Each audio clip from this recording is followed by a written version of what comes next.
என்னுடைய வாழ்க்கையை நான் யோசித்து பார்த்தேன். என்னுடைய அப்பா வந்து ஒரு பெரிய பணக்கார குடும்பத்தில் பிறந்தார். எங்கள் அப்பா கூட பிறந்தவங்க 9 பேர், எல்லாமே ஆம்பளை பிள்ளைங்க. எங்கள் அப்பா 9வது பையன். இந்த 9 பேருக்கும் எங்கள் தாத்தா நிலம், வீடு, தோட்டம், எல்லாம் வேலைக்காரன் எல்லாம் சம்பாதிச்சு வச்சார். ஆனால் எங்கள் அப்பா ரொம்ப நல்ல அப்பா. அவர் தான் கோயிலில் கீபோர்டு, அப்போது ஹார்மோனிய பெட்டி, நாங்கள்லாம் கொயரில் முன்னால் நிற்கிறவங்க, கோயிலில் நல்ல முக்கியமாக எடுத்துருந்தோம். ஆனால் எப்படி கற்றுக்கிட்டாருன்னு தெரியல. அப்பா நல்லா தண்ணி அடிக்க கற்றுக்கிட்டார், நல்லா குடித்தார். நல்ல பணக்கார வீட்டு பிள்ளை இல்லை, நிறைய ஃப்ரெண்ட்ஸ் சேர்ந்தான், நிறைய பேர் சேர்ந்து, அத்தனை பேரும் சேர்ந்து குடித்தான். ராத்திரியும் பகலும் குடித்தான். எது வரைக்கும் ரெண்டு எல்லாம் சேர்ந்து குடித்தானுங்கன்னா சொத்து முடிகிற வரை குடித்தானுங்க. அப்பா சொத்து ஒரு நாள் முடிஞ்சது. அப்பா ஒரு நாள் நைட் வந்தாங்க. என் சொத்தெல்லாம் சொந்தக்காரன் ஏமாத்தி எடுத்துக்கிட்டாங்க. நான் இனிமேல் இந்த ஊர்லேயே இருக்க மாட்டேன். என் அண்ணன் தம்பி முன்னால அவெல்லாம் செல்வ செழிப்பா இருக்கிறான், நான் இனிமேல் இருக்க மாட்டேன். ஒரே நைட்டு வண்டி ஏறி திருநெல்வேலியிலேருந்து மெட்ராஸ் போயிட்டார். நாங்கள் எல்லாம் சின்ன சின்ன பிள்ளைங்க, 8ஆம் கிளாஸ் படிக்கிறோம். எங்களுக்கு என்ன நடந்துன்னே தெரியாது. என்ன நடக்குது அதை புரிந்து கொள்ளக்கூடிய வயது எங்களுக்கு இல்லை. எவ்வளோ நாளைக்கு வீட்டில் உட்காந்துருக்கலாம். சரி, ஒருத்தர் வந்தார். நான் இப்போ சென்னையில் ஆவடியில் ஒரு ஊழியம் செய்கிறேன். அந்த ஆவடியில் மளிகை கடை வச்சிருக்கிற என் சொந்தக்காரர் ஒருத்தர், எத்தனை நாளைக்கடா இப்படியே உட்காந்துருப்பீங்க, நான் என் மளிகை கடைக்கு ஒரு ஆள் தேவை வாடான்னு கூப்பிட்டு வந்தார். நான் இந்த ஆளை நம்பி ஆவடிக்கு வந்தேன். என்னுடைய 14வது வயதில் என் வீட்டை விட்டுட்டு ஆவடிக்கு வந்தேன். சொந்தக்காரன் நம்பி வந்தேங்க. பாவி எருவ மாட்டை விட கேவலமாக வேலை வாங்கினாங்க. காலையில் 4 மணிக்கு எழுப்புவாங்க. சோம்பேறிகளா, இன்னுமாடா தூங்குறீங்க? உங்களே இல்லை, எங்களை எழுப்புன. எத்தனை மணிக்கு படுக்க சொல்லுவாங்க? 11 மணி 11 மணி படுப்போம். 14 வயசுல 4 மணிக்கு எழுப்புவாங்க. சோம்பேறிகளா, இன்னுமாடா தூங்குறீங்க, எழுப்புங்கடா. நல்ல ட்ரைனிங் கொடுத்தாங்க. 11 மணிக்கு படுத்து 4 மணிக்கு எழும்புறக்கு சூப்பர் ட்ரைனிங் மளிகைகளில் கொடுத்தாங்க. சரி பாவி, 4 மணிக்கு எழுதி 11 மணிக்கு வேலை வாங்கினானே, சோறாவது கொடுத்தானா? அதுவும் கொடுக்கல. அரை வயிறும் கால் வயிறும் கொலை வயிறுமா கொண்டானுங்க சொந்தக்காரங்க. துட்டுருந்தாங்க சொந்தக்காரங்க. 4 போட்டிங்கன்னா சொந்தக்காரன், களைச்சிட்டிங்க சொந்தக்காரன் போயிடுவான். தேவனுடைய நாமத்துக்கு மகிமை உண்டாவதாக. பாருங்க, எல்லாம் இருந்த போது இருந்தவன் எல்லாம் போயிட்டாங்க. எனக்கு என்ன பண்ணுறேனே தெரியல. நாங்கள் அதே ஆவடியில் மூட்டை சுமந்து வண்டி எழுது சாப்பிட வழி இல்லாமல் என்னென்னவோ கஷ்டப்பட்டு எங்கள் கஷ்டத்தை எங்கள் அப்பா கண்ணால் பார்த்தாரு, செத்தே போயிட்டாரு. என் பிள்ளைங்க என் கண்ணு முன்னால் இப்படி கஷ்டப்படுறதுக்கு நான் வந்து விட்டுட்டனே, செத்தே போயிட்டார். அவரை அடக்கம் பண்ணுறதுக்கு எங்கிட்ட பைசா இல்லை. எங்கள் நிலைமை நான் சொல்லுவேன். ஆனால் எங்கள் அப்பா பணத்தை எடுத்து அடக்கம் பண்ணுறதுக்கு யாருமே இல்லைங்க. ஒரு சொந்தம் வரல. பக்கத்து தெருவில் இருந்தால் இந்துக்கள் வந்து 4 தென்னை ஓலையை எடுத்துகிட்டு வந்து கட்டி இந்துக்கள் கல்லையில் கொண்டு வச்சாங்க. எங்கள் வாழ்க்கை அப்படி தான் ஆரம்பிச்சது. கடைசியான அப்படி இப்படி போய் என்னுடைய 21 வயதுக்குள்ள பயங்கர செயின் ஸ்மோக்கர், பயங்கர துன்மார்க்கனாக மாறி என் சமாதானத்தை நான் இழந்தேன். கடைசியில் பாம்பேயில் ஒரு பக்கா திருடனாக வாழ்க்கையை மாற்றி என்னுடைய சமாதானத்தை இழந்து இனி வாழ முடியாது என்ற நிலைக்கு நான் வந்தேன். ஆகையினால கடைசியாக எங்கள் அம்மா சென்னையில் இருந்தாங்க. அவங்கள பார்த்துட்டு ட்ரெயினில் விழுந்து சாவதற்காக இடத்தெல்லாம் ஃபிக்ஸ் பண்ணி வச்சுட்டு வீட்டுக்கு வந்தேன் எங்கள் அம்மாவை பார்க்குறக்கு. எனக்கு அன்றைக்கு கடைசி நாள், என் வாழ்க்கையில் கடைசி நாள். 7:15 மணி கொச்சின் மெயில் போகுது. நான் மணியை பார்த்தேன், எங்கள் அம்மாவை பார்த்தேன். மணியை பார்த்தேன், என் தங்கச்சியை பார்த்தேன். இன்னும் 2 மணி நேரம் இருக்குது. என் தங்கச்சியை தான் கடைசி பார்க்குறேன், எங்கள் அம்மாவை கடைசியாக பார்க்குறேன். எப்படியோ என்னோட கண்ணீரெல்லாம் அடக்கிக்கிட்டு நான் என் சூழ்நிலையை பார்த்தேன், மணியை பார்த்துட்டே இருந்தேன். திடீர்னு ஒரு ஐயா வந்தார். அவர் பேர் கோவிந்தசாமின்னு எங்கள் அண்ணன் கூப்பிட்டாரு. அப்போது எங்கள் அண்ணன் கோவிந்தசாமி பேசுகிறாங்க. 2 பேரும் வெளியே கிளம்பிட்டாங்க. அப்போது எங்கள் அப்பா அந்த ஐயா கேட்டார், தம்பி நீங்கள் பாம்பேலேருந்து வந்தீங்களான்னு கேட்டார். ஆமாம் அப்படின்னு. நாங்கள் மீட்டிங் போகிற வரீங்களான்னு கேட்டார். மீட்டிங்கா? என்ன மீட்டிங் போகிறீங்க? கிறிஸ்டியன் மீட்டிங் போகிறேன்னாரு. கிறிஸ்டியன் மீட்டிங்கா? யோ, உன் பேர் கோவிந்தசாமி, என் பேர் தாமஸ் ராஜ், நான் உன்னை கூப்பிடணும், நீ என்ன கூப்பிட? இது பெரிய கொடுமை. அவர் உடனே சொன்னாரு, தம்பி டாக்டர் வீட்டில் புள்ள பிறந்ததுனால அவன் டாக்டர் ஆக முடியாது. என்ஜினியர் வீட்டில் புள்ள பிறந்தா என்ஜினியர் ஆக முடியாது. அப்படின்னா அவன் டாக்டருக்கு படிக்கணும். எங்க அப்பா டாக்டர், நீங்க டாக்டர் ஆக முடியுமா? முடியாது. அப்ப நான் சொன்னேன், அப்ப என்ன கிறிஸ்தவம் இல்லைன்னு சொல்றீங்களான்னு சொன்னேன். நான் அப்படி சொல்லலை. நீ கிறிஸ்தவன்னு சொல்றல, உனக்கு இயேசுவுக்கு என்ன சம்பந்தம்? என் பேர் கோவிந்தசாமி.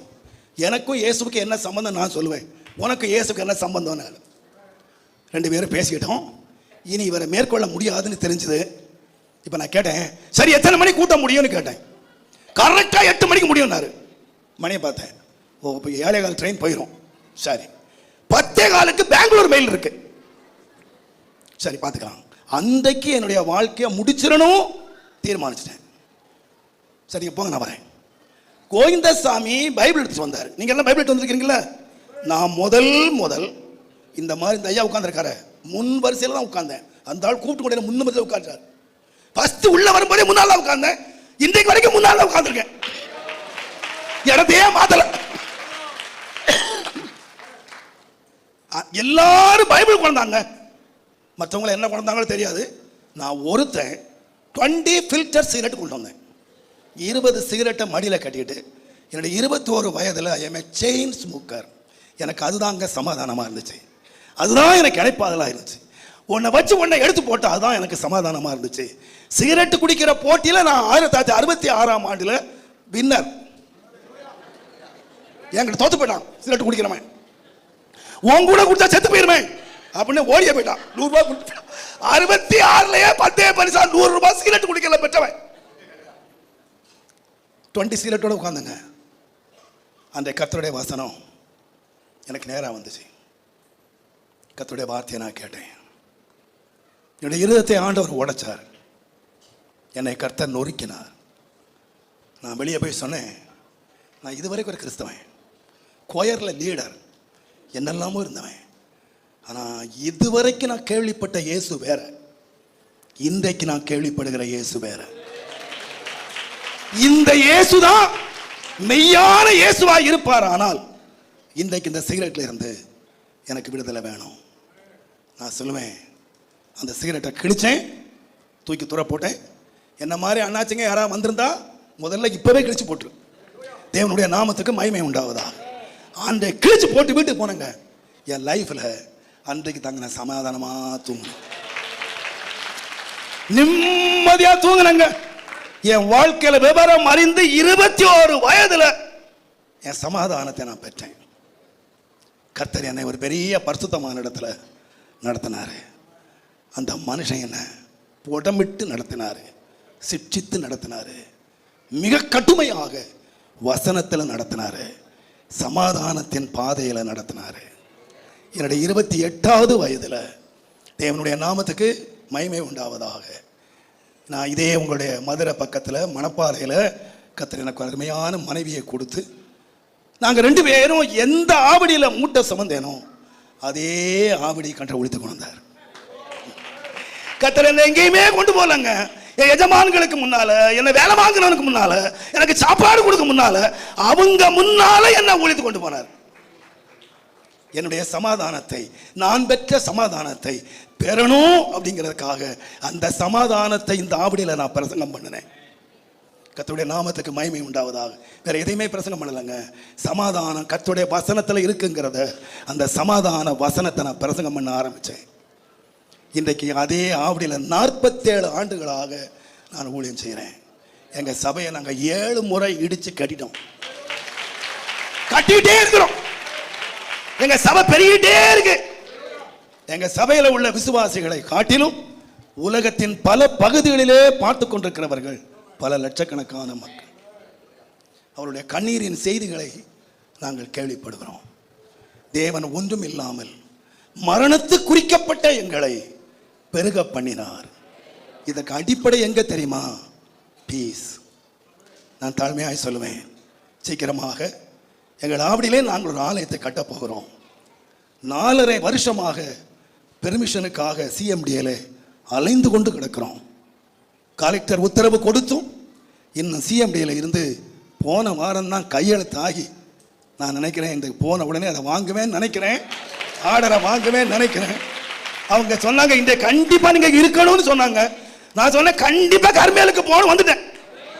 இந்த கர்மேலுக்கு வந்ததுனால எனக்கு அந்த ஆசீர்வாதம் கிடைக்கும் நான் நினைக்கிறேன். கர்த்தருடைய நாமத்துக்கு மகிமை உண்டாவதா. நாங்கள் ஒரு ஆலயத்தை கட்ட போகிறோம். அதனுடைய எஸ்டிமேட் கொஞ்சம் இல்லை, 120 கோடி ரூபாய். ஒரு பிரம்மாண்டமான ஆலயத்தை கட்டுவதற்கு நாங்கள் திட்டமிட்டு நாங்கள் செய்கிறோம். இந்த பெருக்கமெல்லாம் எங்க இருந்து தெரியுமா? ஒரு தனி மனிதனுக்குள்ள வந்த சமாதானம். எங்க சபைக்குள்ள நீங்க வந்து பார்த்தீங்கன்னா, உங்களுக்கு எப்படியாவது மெட்ராஸ் பக்கம் போற பக்கம் வேணாம், ஒரு நாள் வந்து பாருங்க. அங்க இருக்கிற ஆளுங்கெல்லாம் யாருன்னு கேட்டீங்கன்னா, முன்னாள் மொடா குடியனுங்க. குடியனுங்க இல்ல, மொடா குடியன். குடிச்சு குடிச்சு குடிச்சு குடிச்சு குடிச்சு அவனுக்கு தாகம் தீராதனால காய்ச்சி குடிச்சான். கள்ளு வாங்கி வாங்கி குடிக்க முடியாதனால ராத்திரியே பனைமரத்தில் ஏறி பைப் வச்சு குடிச்சான். அவெல்லாம் ரட்சிக்கப்பட்டு ஊழியக்காரர்களா மாறி மேடைக்கு வந்தான். கர்த்தர் சமாதானம் கொடுத்தாரியா. சபை பெருகிச்சு, சபை பெருகிச்சு. உண்மையான எழுப்புதல் என்னன்னா, டாஸ்மார்க் சீக்கிரம் மூடணும், சினிமா கோட்டைகள் மூடணும், சார்புநார் சீரட்டு கம்பெனி எல்லாம் மூடணும். இதுதாங்க எழுப்புதல், இதுதான் எழுப்புதல். நீங்க ஜெபிச்சு பாருங்க, எல்லா டார்மாஸ் குடிகாரனும் வந்து நிற்பான். கர்த்தர் என்ன ரட்சித்தார். நான் ஒரு பெரிய பரிசுத்தவான் கையில நான் பிராக்டிஸ் பண்ணேன். என்னை வளர்த்தாரு. என்ன ஆவடி சபையில கிளச்சபையில கொண்டு விட்டாரு. தலைமை சபையில் கிளச்சபைக்கு 25 கிலோமீட்டர் இருக்கு. ஆனா ஒரே ஒரு நிபந்தனை, எவ்ரி மண்டே அவருக்கு முன்னே நிற்கணும், அவர் சொல்ற வேலையெல்லாம் செய்யணும், அவரோடு நேரத்தை செலவு பண்ணணும். எவ்ரி மண்டே அவருக்கு முன்னே நிற்கணும். எவ்ரி மண்டே போய்கிட்டே இருந்தேன். சாப்பாட்டுக்கு வீட்டுக்கு வந்துடுவேன். எனக்கு 47 வருஷம் ஆச்சு நான் கல்யாணம் பண்ணி. இது வரைக்கும் என் மனைவி கிட்ட சொல்லாமல் நான் வீட்டை விட்டு வெளியே போனதில்லை. எங்கே போகிறேன், யார்கிட்ட போகிறேன், எப்போ வருவேன் சொல்லாமல் என் வீட்டை விட்டு நான் வெளியே போனதே இது வரைக்கும் இல்லை. அதே விதமாக சொல்லிட்டு போனேன். இன்னைக்கு பாஸ்டர் வீட்டில் ரொம்ப வேலை வச்சிருக்காரு, பயங்கர வேலை இருக்கு. இன்னைக்கு நான் சாப்பிட்டு வந்துடுவேன், நீ சாப்பிட்டுமா நீ சொல்லிட்டு போயிட்டேன். 2:30 மணி ஆச்சுங்க, வேலை முடியலை. வேலை முடிஞ்சு வரும்போது 2:30 மணி, சரியான பசி. இப்போ பார்த்தேன், இனி கடைக்கு போனால் சாப்பாடு கிடைக்காது. அவன் ஏன் தோசை தராங்க, இட்லி தர வேணுமா, நேரம் எங்கே போயிடலாம், வீட்டுக்கே போயிடலாம், சாப்பாடு சாப்பிட்டு போயிடலாம். அப்போது எனக்கு பெரிய பிள்ளைங்க எல்லாம் சின்ன பிள்ளைங்க. அப்போ நான் வாகனத்தை ஸ்கூட்டர் எடுத்துகிட்டு வீட்டுக்கு வந்தேன். வீட்டுக்கு வரும்போது 4 மணி இருக்கும். 4 மணிக்கு வீட்டுக்கு வந்தா என் வீட்டு வாசல்ல 4 பேர் உட்காந்துருக்கான். பாஸ்டர் இன்னைக்கு பார்த்துட்டு தான் போகணும். எனக்கு பசி, வயிறு எரியுது. இனி 4 பேரை விட்டுட்டு போனா அப்புறம் பாஸ்டர் பாடு கஞ்சி கலந்து போயிடுமே, நம்ம விசுவாசியில் இருந்தால் பேசுவாங்க. சரி, சேரை எழுத்து போட்டு 4 பேர்கிட்ட பேசினேன். என் ஒய்ஃப் வந்து வாசலில் உட்காந்தாங்க. எனக்கு என்னென்ன லாங்குவேஜ்லாம் தெரியுமோ அதிலெல்லாம் கை காட்டினேன். ரொம்ப பசிக்குது, எங்க பறவை என்னெல்லாம் புரிஞ்சுக்குவாங்க தெரியுமோ அந்த லாங்குவேஜ்ல எல்லாம் கையை கால ஆட்டி பார்த்தேன். ஆசேவே இல்லை, அங்கே உட்காந்து பார்த்துக்கிட்டாலே அட்டே உட்காந்து. ஒரு நாள் அப்படி உட்கார மாட்டாங்க. வந்த உடனே என்னை கவனிக்கிறவங்க அன்னைக்கு அப்படியே உட்காந்துருக்காங்க. இந்த 4 பேர் பிரச்சனையை தீர்க்கறதுக்கு 1 hour ஆச்சு. இதை தீர்த்து முடிச்சு ஜோம் பண்ண பாருங்க, என் மனைவி எழுப்பி உள்ள போனாங்க. என்ன அவன் சொல்லி ஜோம் பண்ணி முடிக்கிறேன், அடுத்த 3 பேர் நிற்கிறான். எனக்கு என்ன பண்றதுன்னு தெரியல, பசிக்கு என்ன பண்றது. இது பாஸ்டர் மாதிரி வேதனைங்க, உங்களுக்கு தெரியாது. நாங்க படுற பாட்டு தெரியுமா உங்களுக்கு?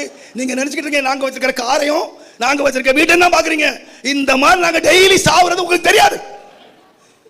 5 மணிக்கு அவன் ஜோம் பண்ணி அடுத்த 3 உட்காந்துருக்கான். என் ஒய்ஃப் உள்ள நின்று எட்டி பார்த்தாங்க. 3 பேர் வந்திருக்காங்களா, திரும்ப வந்து உட்காந்துட்டாங்க. நீங்க நம்ப மாட்டீங்க, 4 மணிக்கு அங்கே உட்கார்ந்தேன். 4 பேர் போனா, 3 பேர் வந்தான், 3 பேர் போனா, 5 பேர் வந்தான். எனக்கு வச்சாங்க சத்துரு அன்றைக்கு சரியான செக்கு. சாத்தான் வச்சாங்க அன்றைக்கு செக்கு. 8:15 மணிக்கு முடிஞ்சதுங்க. பாசியெல்லாம் அடங்கி போச்சு. எனக்கும் காஃபி வரல, வந்தவருக்கும் காஃபி வரல, ஒருத்தர் காஃபி வரல. என்னுடைய மனைவி ரொம்ப மற்றவங்களை வரவேற்க ரொம்ப கெட்டிக்காரங்க. ஆனால் என்னன்னு தெரியல, எனக்கும் புரியல. என்னடா இன்னைக்கு இந்த அம்மா இப்படி நடந்துக்குது, நமக்கு சாத்தான் சோதிக்கிறானா நினச்சிட்டு ஒன்றும் பேசலை. 8 மணிக்குள்ள பசி அடங்கி ஓஞ்சுது. உள்ளே போனேன், கோவமாக தான் போனேன். ஏன் பொய் சொல்லணும், கோவமாக தான் போனேன். 8 மணி ஆச்சு. மத்தியானம் சாப்பிடல, கையை காலம் ஆட்டி பார்த்தேன், ஒன்றும் கிடைக்கிற மாதிரி தெரில. எனக்கும் கிடைக்கல, மற்றவங்களுக்கு கிடைக்கல. ராத்திரி சாப்பாடு ஆச்சான்னு கேட்டேன். ஆச்சு, ரசமும் துவையலும். ஆனால் இதுவரைக்கும் சத்தியமா ரசமோ துவையலோ கஞ்சியோ உப்பு இருக்கா நான் கேட்டதில்லை, ருசி பார்த்ததே இல்லை. பசிக்குதா சாப்பிட்டு ஜெபம் பண்ணிட்டு கர்த்தர் கொடுத்த கஞ்சிக்காக ஸ்தோத்திரம், கர்த்தர் கொடுத்த துவையலுக்காக ஸ்தோத்திரம். ஏன்னா எத்தனையோ வீட்டில் துவையல் இல்லாமல் இருக்கான், எத்தனையோ வீட்டில் கஞ்சி இல்லாமல் இருக்கான். கர்த்தர் எனக்கு அதையாவது கொடுத்தாரு. நன்றி சொன்னேன், ஃபுல்லாக சாப்பிட்டேன், தூங்கிட்டேன். நடந்தது என்னன்னு கேட்டிங்கன்னா, பால்காரன் 4 மணிக்கு டெய்லி வந்துருவான். அன்றைக்கு பால்காரன் வரல. இவங்க நான் வருவேன்னு ஒரு கப்பு காஃபியை வச்சுக்கிட்டு உள்ள உட்காந்துருக்காங்க. இவங்க எழும்புற உடனே உள்ள போய் காஃபியை சூடு பண்றாங்க. எட்டி பார்த்தா அடுத்த 3 இருக்கு. ஒன்னை எப்படி 4 ஆக்குறது? இது அக்க உள்ள போர். எனக்கு வயிற்றுல போரு, அவங்களுக்கு மண்டையில போரு. 2 பேரும் போற சந்திக்கிறோம். 4 மணில இருந்து 8 மணி வரைக்கும் காஃபியை சூடாக்கி இது அங்கே நடந்தது. ஆனா எனக்கு என்ன, காஃபி கிடைக்கல, என்ன கவனிக்கல, என்ன விசாரிக்கல. இது நமக்கு ஆம்பளைங்க எப்படி நமக்கு ஒரு வீராப்தான் இல்லை, நம்மளாம் ஆம்பளைங்க இல்லை, நமக்கு அப்படி வேணும். என் மகாட்ட படுத்துட்டேங்க. நான் நித்திரை பண்ணினேன், என் இருதயமோ பிடிச்சிருந்துச்சு. பைபிள் என்ன அழகாக இருக்கான் பாருங்க. டயர்டாக தூங்கிட்டாங்க. ஒரு 9:30-10 மணி இருக்குங்க. அவசரமா வந்து ஒய்ஃப் எழுப்புனாங்க. ஏங்க மத்தியானம் கூட சாப்பிடலன்னு சொன்னீங்க, இன்றைக்கி நம்ம வீட்டில் ரசம் தான் இருக்குது, இந்த ரசம் சாப்பிட்டு படுத்த காலில் ரொம்ப கஷ்டமாக இருக்கும், நீங்கள் எழுப்பி இந்த பாலை மட்டும் குடிச்சிட்டு பாடுங்க. அவங்களுக்கு எவ்வளோ அன்பு இருந்தால் இந்த மாதிரி கேட்டிருக்கோம். ஆனால் எனக்கு என்ன இருக்குது, காப்பி தரல. இந்த பால் கூட எனக்கு கசப்பாக இருந்த கான்னு கேட்டிங்கன்னா, காப்பி தரல, உள்ளத்தில் வருத்தம். நான் பார்த்து கண்ணை அப்படி நல்ல தூக்கம் திறந்துட்டு சொன்னேன், 4 மணிக்கு வந்தான் மனுஷன், ஒரு கப்பு காஃபி கொடுக்கும் எனக்கு வக்கில்லை. நல்லா தூங்கிட்டு இருக்கவனை பார்த்து பால் கொடுக்குறேன், உன் பாலை நீயே குடிச்சிட்டு பாடுவோம். நான் வேற கெட்ட வார்த்தை சொல்லலைங்க. இது வரைக்கும் ஒய்ஃபை அடிச்சதில்லை, இது வரைக்கும் ஒய்ஃபை கெட்ட வார்த்தை சொன்னதில்லை, வாடின்னு கூட சொன்னதில்லை. 47 வருஷத்தில் என் ஒய்ஃபை வாடின்னு கூட சொன்னதில்லை, என் ஒய்ஃபை நான் அடிச்சதில்லை, கை வச்சதே இல்லை. இவ்வளோ தாங்க சொன்னேன். தூங்கிட்டேன், நல்லா தூங்கிட்டேன். கரெக்டாக 12 o'clock, ஷார்ப்பாக 12 o'clock ஒரு பிள்ளை வந்து அப்படியே தடவுது. என்ன, ஒரு குழந்தை வந்து தடவுது. நம்ம வீட்டில் இப்படி சின்ன குழந்தை இல்லையே, யார் தடவுறது? ஆனால் நல்லா தடவுது. அந்த தூக்கத்தில் கண்ணை முழிச்சம் பாருங்க, ஒரு கிளியர் வாய்ஸ், தாமஸ் மனே சமாதானமாக தூங்குறியாப்பா? நான் தூங்குறேன். நான் எப்படி தூங்கலை? சமாதானமாக தூங்குறேங்க, சமாதானமாக தூங்கலை. அதில் அடிச்சு எழும்புனேன். என் மனைவி தூரத்தில் படுத்திருந்தாங்க, நான் எழும்பினேன். அந்த 12 மணிக்கு என் மனைவியை நான் எழுப்பி, எஸ்கியூஸ் மீம்மா, மன்னிச்சுக்க, நான் தப்பாக பேசிட்டேன், மன்னிச்சுக்க, நான் உன்னை கோவப்பட்டுட்டேன், என்னை மன்னிச்சுக்கம்மா. எனக்கு 4 மணிக்கு நான் பசியோடு வந்தேன், நீ என்னை அலட்சியம் பண்ண மாதிரி தெரிஞ்சது, அதனால தான் நான் அந்த மாதிரி கோவப்பட்டுட்டேன், எஸ்கியூஸ் மீ. அவங்க அழுதாங்க. நான் அவங்கள எவ்வளோ நேசிக்கிறேன். ஒரு காஃபிக்காக போய் இந்த மாதிரி பேசிட்டீங்களே, கொஞ்சமாலே யோசித்தீங்களா? அவங்க என் குற்றத்தை உணர்த்தினாங்க. நான் மன்னிப்பு கேட்டேன். 12 மணிக்கு 2 பேரும் மன்னிப்பு கேட்டு சமாதானமாக தூங்கணும். இந்த 47 வருஷம் சமாதானமாக தூங்குறேன். நீங்கள் எப்படி தூங்குறீங்க? அதனால தான் இன்றைக்கி நான் ஒரு ஆசீர்வாதமான ஊழியக்காரனாக நான் இருக்கிறேன். முதலாவது குடும்பத்தை சரி பண்ணுங்க. நான் ஒரு சபையில் சொன்னேன், இன்றைக்கி நீங்கள் சாப்பிட போகும்போது நீங்கள் என்ன செய்யுங்கன்னா, இங்கே செய்ய பாஸ்ட் அனுமதிப்பாங்களா இல்லையா எனக்கு தெரியல, ஆனால் அந்த முடிவில் என்ன சொன்னேன்னா, ஒரு பிளேட்டில் சாப்பாடு வாங்குங்க, 2 பேர் உட்காந்து சாப்பிடுங்க. புருஷன் மனைவி என்ன செய்யுங்க, ஒன்றா சாப்பிடு. இப்போவே நீங்கள் முடிக்கிறீங்க, என்னடா பாவி எங்கேயோ கூட்ட போடுறோம். நீங்கள் ஆரம்பித்து பாருங்கள். உங்கள் கணவன் மனைவிக்குள்ளே இருக்கிற வருத்தங்களை நீக்கி பாருங்கள். உங்கள் ஜெபம் பரலோகத்தை எட்டுதா இல்லையா பாருங்கள். எத்தனையோ வருஷம் கேட்கப்படாத ஜெபம் இன்றைக்கு பதிலை கொண்டு வரும். என்னுடைய பாவங்களை விட்டு விலகி என் வேதத்தை நேசித்து பகைகளை மறந்து எங்கள் வீட்டுக்குள்ள ஒரு மனதை நான் கொண்டு வருவேன். 1000 மடங்கு கர்த்தரனை ஆசீர்வதிக்க ஒப்பு கொடுக்கிறேன் என்று நீங்கள் சொல்வீங்கன்னா, நான் நினைக்கிறேன் இந்த முதிர் வயதில் இவ்வளோ கஷ்டப்பட்டு நான் வந்து எனக்கு கடமை தீர்த்துட்டு போயிடலாம். எனக்கு 1 hour தான் கொடுத்தாங்க. இப்போ உங்கள் வாட்ச் தொங்குதலுக்கு என் வாட்ச் ஓடிக்கிட்டு இருக்கு, நான் ரொம்ப நேரம் எடுத்துட்டேன். ஆனால் நான் இத்தனை பிரயாசப்பட்டு வந்ததுக்கு நிச்சயமாக எனக்கு பலன் கிடைக்கணும்னா நீங்க 4 பேர் சொல்லணும், பாஸ்டர் நீங்க வந்து பேசுனீங்கல்ல, எங்க கணவன் மனைவி சரியாகி கர்த்தர் எங்க வீட்டை ஆசீர்வதிச்சார். உங்க சபை ஆசீர்வதிக்கப்படணும்னா பிரதர், உன் குடும்பம் ஆசீர்வதிக்கப்படணும். நீ தனி மனிதன் ஆசீர்வதிக்கப்பட்டா குடும்பம் ஆசீர்வதிக்கப்படும். உன் குடும்பம் ஆசீர்வதிக்கப்பட்டா சபை ஆசீர்வதிக்கப்படும். சபை ஆசீர்வதிக்கப்பட்டா ஊழியர்களாகிய நாங்கள் ஆசீர்வாதமா இருப்போம். நாங்க ஆசீர்வாதமா இருந்தா இந்த சபை உலகமெல்லாம் பரவி போவதற்கு ஆசீர்வாதம் உண்டாகும். இந்த ஆசீர்வாதத்தினுடைய அடிப்படை வேறு எங்க இருக்குன்னா உன் தனி மனிதன்கிட்ட இருக்கு. நீ ஒரு ஆள் தவறு செய்தியன்னா the whole congregation will affect. இன்னைக்கு தீர்மானிங்க, எல்லாரும் கர்த்தரை நோக்கி பார்ப்போம்.